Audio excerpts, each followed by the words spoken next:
আজকে তো আমরা দোকান অনেক তাড়াতাড়ি খুলেছি, এই জন্য হয়তো আমাদের আজ 7টার দিকে দোকান বন্ধ করে বাড়ি যেতে হবে। আজকে তো কাজের লোকজন অনেক কম ছিল, তাই আজকে আমাকে একা সব মোমো বানাতে হলো। এর পাশাপাশি তো বাবার চিকেন গোল্ডেন ফ্রাই আর চিকেন দই কাটেও বানানো হয়ে গেছে। তার কিছুক্ষণ পর মোমোটাও স্টিম হয়ে যায়। মোমোটা স্টিম হওয়ার পরই ভাই আর আমি সাথে সাথে দোকানের দিকে রওনা দিই। আজকে তো আমরা দোকানের জন্য অনেক তাড়াতাড়ি বেরিয়েছিলাম।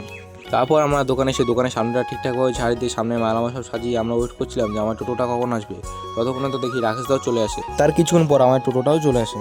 তারপর টোটো থেকে সব মালামাল নামিয়ে আমরা সব দোকানের খাবারগুলো সব সামনে সাজিয়ে দিই।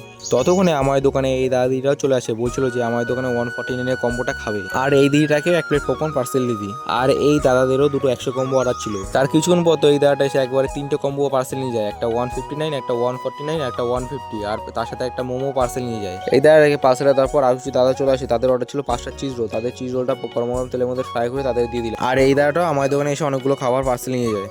আর এই দাদাটা তো তার পরিবার নিয়ে এসে অনেকগুলো খাবার খায় আর একটা চিজ রোল পার্সেলও নিয়ে যায়। এই দাদাটাকে একটা 159 কম্বো পার্সেল দিয়ে দেই। আর এই কাকুটা তো আমার দোকানে এসে সব খাবার একাই নিয়ে চলে গেল। এই কাকুটা 7টা চিকেন উইংস আর 7টা চিকেন চিজ রোল আর 8টা চিকেন দই কারি পার্সেল নিয়ে যায়। আজও তো আবার অনেকদিন পর দাদু চলে আসে, উনি যখনই আসে কোনো একটু তাড়া থাকে, তাই ওনার স্পেশাল খাবারটা ওনাকে তাড়াতাড়ি করে দিয়ে দিই। আর এই দাদাটাকেও একটা 149 কম্বো পার্সেল দিয়ে দিই। আজকেও আবার আমার দোকানে শুভম চলে আসে, শুভম যখনই আসে আমার দোকানে তখনই চিকেন চিজ রোল খায়, আজও তো ওকে চিকেন চিজ রোল দিয়ে দিলাম।